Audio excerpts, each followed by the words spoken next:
보내주신 자료, 신경해부생리학, 식장 노트를 지금 보고 있는데요. 주제가 손해군요. 시작하기 전에 이거 한번 생각해보죠. 우리가 자전거를 타거나 컵에 물을 딸 때 머릿속으로 자, 오른발, 이제 왼발, 팔은 이 각도로 이렇게 일일이 생각하나요? 전혀 아니잖아요. 이 모든 걸 정말 물 흐르듯 자연스럽게 만들어주는 뇌 속의 숨은 지휘자가 바로 오늘 얘기할 손해입니다. 이번 시간에는 이 자료를 보면서 손해가 그냥 뭐 작은 뇌가 아니라 우리 움직임의 품격을 결정하는 핵심이라는 걸 한번 제대로 파고들어 보려고 합니다. 맞아요. 흔히들 대뇌가 총사령관이라고 생각하시는데 사실 손해가 없으면 그 명령은 그냥 뭐랄까 소음에 가까울 수 있어요. 대뇌가 컵을 잡아 이렇게 좀 거친 아이디어를 던지면요. 손해가 그 뒤에서 움직임의 세기, 속도, 타이밍을 정말 나노 단위로 조율을 하는 거죠. 일종의 품질관리센터라고 생각하시면 딱 맞습니다. 잠깐만요. 그 비유 되게 재밌는데요. 그럼 대뇌는 아이디어를 막 던지는 상사고 손해는 그 뒤에서 모든 걸 완벽하게 마무리하는 엄청 유능한 실무자 같은 느낌인데요. 정확합니다. 대뇌가 없으면 시작을 못하고 손해가 없으면 마무리가 엉망이 되는 바로 그런 관계죠. 대뇌가 무엇을 할지 정한다면 손해는 어떻게 할지를 결정하는 거예요. 좋습니다. 그럼 그 유능한 실무자의 사무실, 즉 손해의 구조부터 한번 들여다볼까요? 자료에서 손해 겉모습을 정교하게 접힌 부채나 주름진 빵 같다고 표현한 게 너무 재밌었어요. 네네. 그 촘촘하게 접힌 주름, 그걸 이제 손의 일항이라고 하는데요. 손해 일항이요? 근데 더 놀라운 건 이거예요. 뇌 전체 무게의 10% 정도밖에 안 되는데 뇌 모든 뉴런 중에 절반 이상이 여기 다 모여 있다는 거예요. 맞아요. 바로 그 주름 덕분에 좁은 공간에 어마어마한 표면적을 확보할 수 있는 거거든요. 뭐랄까, 테니스 코트만한 면적을 가방 안에 구겨 넣었다고 생각하시면 좀 비슷할 거예요. 와, 그러니까 단순히 정보를 저장하는 창고가 아니라 초당 수백만 번의 계산을 하는 초고성능 슈퍼컴퓨터가 들어있다는 뜻이네요, 그냥. 효율성의 끝판왕? 바로 그겁니다. 손해는 저장 장치라기보다는 연산 장치에 가까워요. 이걸 기능적으로 뜯어보면 훨씬 더 재밌는데요.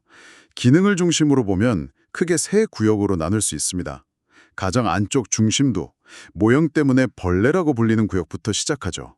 벌레요. 이름이 참 독특하네요. 네, 생긴 게 꼭 지렁이 같아서 그런 이름이 붙었어요. 이 벌레 구역은 우리 몸의 중심, 그러니까 자세 유지나 균형 잡기 같은 아주 근본적인 움직임을 담당하고요. 아, 몸통을 잡아주는군요. 그렇죠. 그리고 그 바로 옆 중간 구역을 중간부라고 하는데 거기는 이제 팔다리의 정교한 움직임을 조율하는 역할을 해요. 그리고 가장 바깥쪽의 넓은 가쪽부는 가장 최근에 진화한 부분인데 네. 단순히 움직임을 조율하는 걸 넘어서 새로운 동작을 계획하고 배우는 그런 고차원적인 기능을 맡고 있습니다. 예를 들어서 처음 피아노를 배울 때 이 가쪽부가 엄청나게 활성화되죠. 어허. 중심에서 사지로, 단순한 균형에서 복잡한 학습으로. 역할 분담이 아주 체계적이네요. 근데 이 슈퍼컴퓨터가 혼자 일하는 건 아닐 텐데 자료에 손의 달이라는 게 나오더라고요.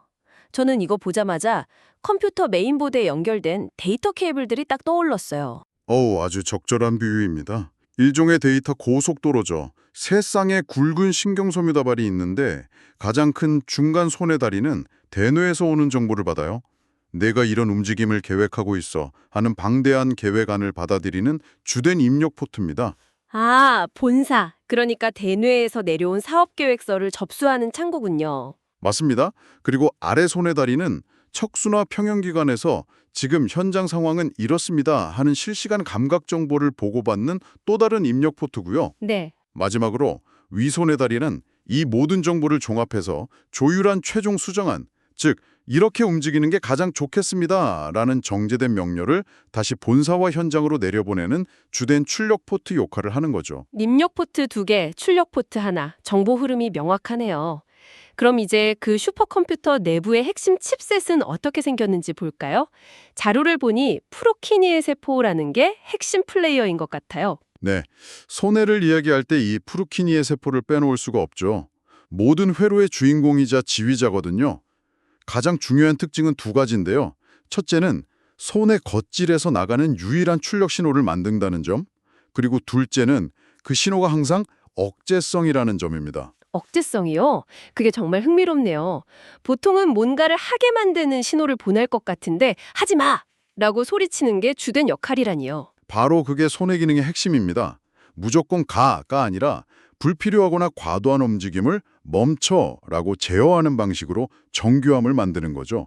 마치 조각가가 거친 돌덩어리에서 불필요한 부분을 쪼아내서 작품을 만드는 것과 같아요. 와, 더 하는 게 아니라 빼는 방식으로 정교함을 만든다. 정말 역발상이네요. 그럼 이 조각가가 실제로 작업을 할 때 뭘 보고 어디를 깎아내야 할지 판단하는 건가요? 아주 좋은 질문이에요.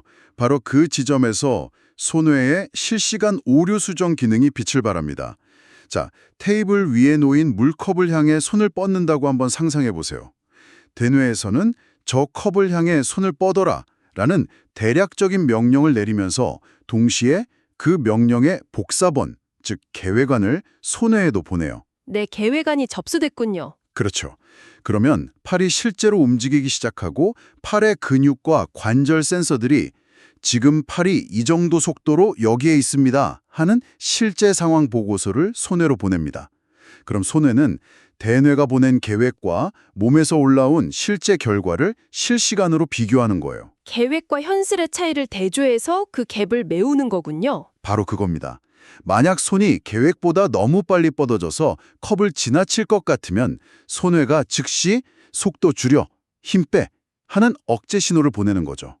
이 모든 과정이 수 밀리초 단위로 우리가 전혀 의식하지 못하는 사이에 수백, 수천 번 일어납니다. 정말 정교한 자동 제어 시스템이네요.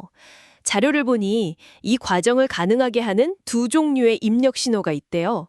입기섬유랑 기어오름 섬유. 이름들이 참 시적이네요. 네, 그렇죠. 첫 번째가 입기섬인데요. 이건 지금 몸이 어떤 상황인가에 대한 아주 광범위한 정보를 전달하는 상태보고 채널이에요. 뭐 팔다리가 어디 있고 근육이 얼마나 긴장했고 이런 정보들을 쉴 새 없이 전달하죠.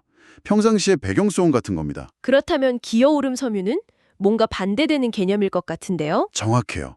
기어오름 소묘는 매우 특별하고 강력한 신호를 전달하는데요. 이 신호의 의미는 딱 하나예요. 방금 그 동작은 틀렸어 라는 오류 경고 신호입니다. 실수가 발생했을 때만 활성화되는 거죠. 아, 그러니까 입기섬유는 교속 현재 기온 24도, 습도 50% 이런 배경 정보를 주고 기어오름 섬유는 실수가 있을 때만 삐뽀삐뽀 하고 비상 사이렌을 울리는 거군요. 네, 맞습니다. 바로 그 실수를 통해 배우는 과정의 핵심에 이 기어오름 섬유가 있습니다. 아, 그래서 그렇구나. 제가 처음 테니스를 배울 때 허공의 스윙을 엄청 했거든요. 코치님은 괜찮다고 그게 다 배우는 과정이라고 했는데 말 그대로 제 손외에서 실패한 회로를 찾아내려고 기어오름 섬유가 사이렌을 울리는 과정이었던 거네요. 와, 과학적인 헛스윙이었어요. 아하하, 과학적인 헛스윙이라니 정말 멋진 표현입니다. 정확해요. 헛스윙을 하는 순간 예상했던 궤적과 실제 궤적 사이에 큰 오차가 생기죠.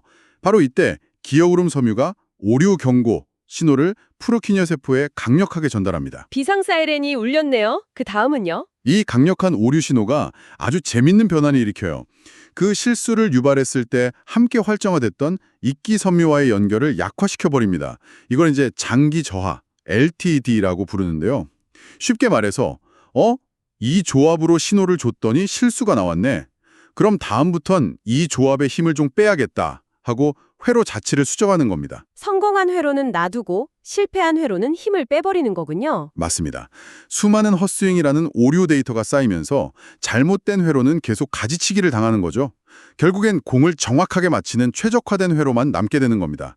연습이 완벽을 만든다는 말이 바로 이 손외의 학습 원리를 가리키는 과학적인 진실이었던 거죠. 정말 놀랍네요. 그렇다면 이 완벽한 조율자가 고장나면 어떻게 될까요? 자료의 표현이 아주 인상적이었는데 힘은 세지만 움직임이 매우 엉성해진다. 이걸 운동실조라고 부른다고요? 네.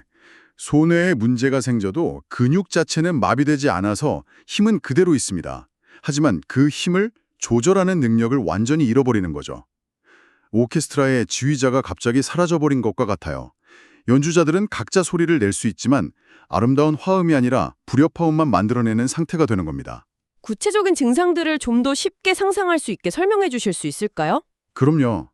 가장 대표적인 게 겨냥 이상입니다. 엘리베이터 버튼을 누르려는데 손가락이 자꾸 버튼 옆 벽을 찌르거나 훌쩍 지나쳐버리는 현상이죠. 거리 조절에 실패하는 거예요. 아, 또 의도 떨림도 특징적인데요. 가만히 있을 땐 괜찮아요. 그런데 컵을 잡으려고 손을 뻗는 순간 목표물에 가까워질수록 손이 심하게 덜덜 떨리는 거죠. 가만히 있을 때 떠는 거랑은 다르군요. 뭔가 하려고 할 때만 떨리는 거네요. 그렇습니다. 그게 바로 파킨슨병과의 아주 중요한 차이점이죠. 또 교대운동 불능증이라는 것도 있는데요. 손바닥이랑 손등을 번갈아 빠르게 뒤집는 동작. 이게 손해 환자들은 굉장히 서툴고 불규칙해져요. 말하는 것도 로봇처럼 한 단어 한 단어 끊어서 말하는 단절 언어 증상이 나타나기도 하고요. 듣기만 해도 일상생활이 정말 불편해지겠네요. 걷는 모습도 이상해진다고 들었어요. 네, 균형 감각이 크게 떨어져서 넘어지지 않으려고 다리를 넓게 벌리고 술 취한 사람처럼 비틀거리면서 걷게 됩니다. 이걸 넓은 보폭 보행이라고 해요. 듣고 보니 움직임에 문제가 생긴다는 점에서 파킨슨병이랑 헷갈릴 수도 있겠다는 생각이 들어요. 어떤 차이가 있는지 명확하게 짚어주시겠어요? 아주 좋은 질문입니다. 둘 다 운동장이지만 양상은 거의 정반대에 가깝습니다. 파킨슨병은 뇌의 바닥핵이라는 다른 부위 문제인데요. 핵심 특징은 움직임이 작고 느려지는 거예요.